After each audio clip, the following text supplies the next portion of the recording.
Hey everyone, it's Gilgamesh. It is a dark and stormy day outside, but it was clear earlier, and it's a Wednesday, so I went and grabbed my comics. Um, I didn't want to miss out, like I apparently did last week, because I don't remember seeing this on the shelf last week, even though that's when it came out. Death of the Inhumans #2, really nice Carrie Andrews cover. I think it's pretty cool looking, and I honestly don't remember seeing it on the shelf last week.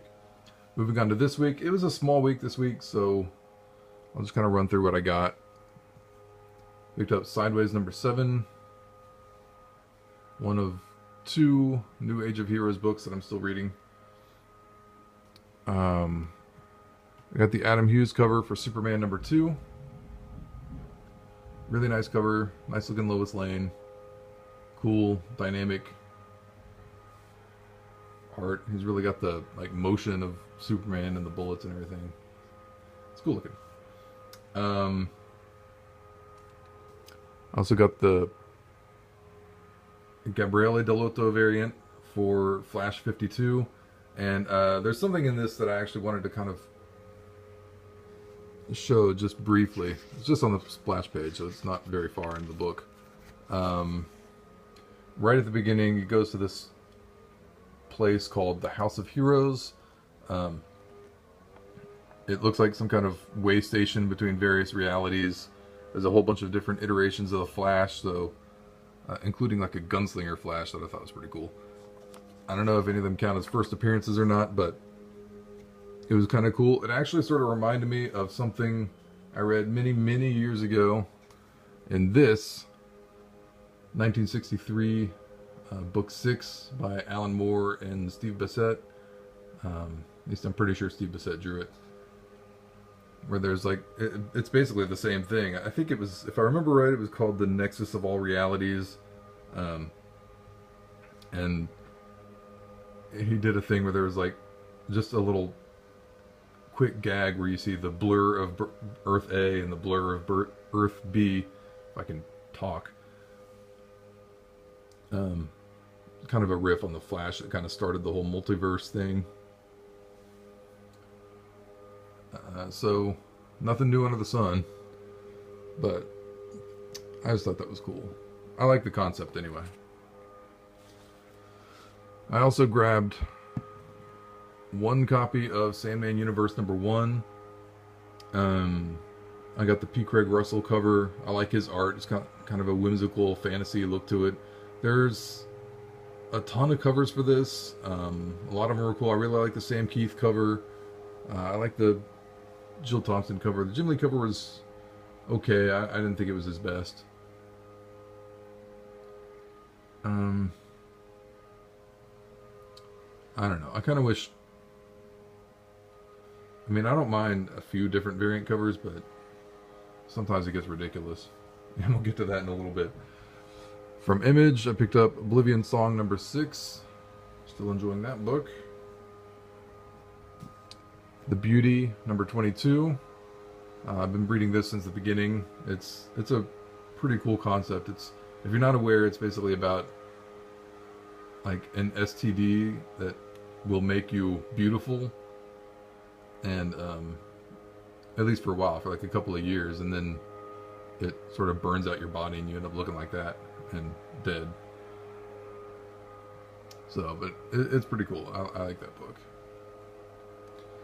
I also grabbed Unnatural #2, the Art Germ cover, and I saw they actually had a Virgin variant of the A cover for this issue, but I didn't really want to buy the book twice, and I like this cover, so I just went with this one instead.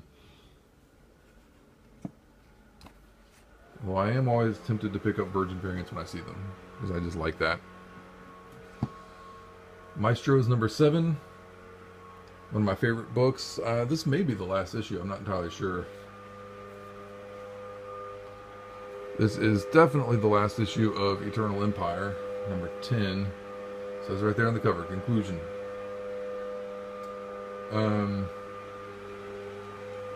I grabbed the... they're doing a lot of yard work outside. I hope everyone can still hear me. I grabbed the Steve Epting Fantastic Four variant for Amazing Spider-Man #3. I mean, I guess at least it has Spider-Man on the covers. I'm always kind of annoyed when they do these like weird covers where it'll just be like the Hulk on a Thanos cover and has absolutely nothing to do with the issue and whatever, all that sort of stuff. I don't know. I don't really like that. I think the cover should have something to do with the issue.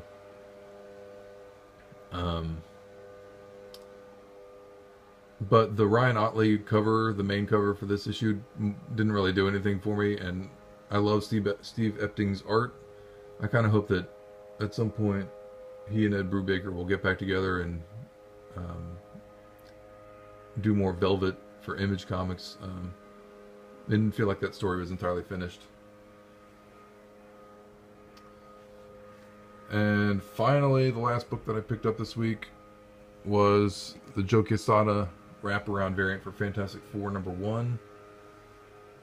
It's got Galactus on this side of the cover, and he's so big he's also on this side of the cover. This is really the main offender this week for way too many covers, because man, I mean, my shop got maybe 6 of them in, and there's another 40 of them out there. Actually, no, I take it back. My shop got about 10 of them in, but like 4 of them were incentive variants, and I wasn't going to bother with any of those because this book probably has a really high print run, and in my opinion, Dan Slott is one of the most overrated writers in comics right now.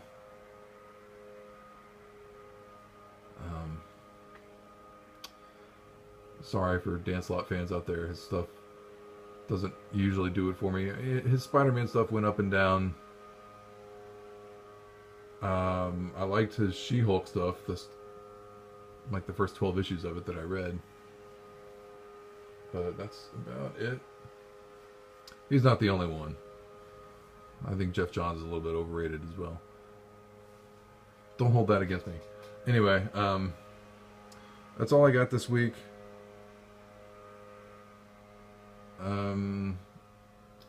So I'll be back later, probably this weekend, with another video. I got some more books that I want to show off.